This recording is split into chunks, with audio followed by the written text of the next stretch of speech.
How to download Microsoft PowerPoint on mobile. This tutorial shows you how to install it and get started creating slides. First, open the Play Store.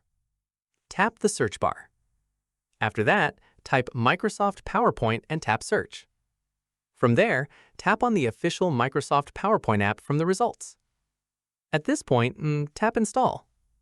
In the next step, wait for the app to finish downloading and installing. Following this, once installed, tap Open. Once done, sign in with your Microsoft account, or tap Sign Up if you don't have one. From here, allow any permissions the app requests to work properly. Keep in mind, some advanced features may require a Microsoft 365 subscription to use fully. Finally, tap New to create your first presentation. And that's it. If this guide helped you download Microsoft PowerPoint on mobile, give it a like, subscribe for more Android tutorials, and tap the bell icon for updates. See you in the next one.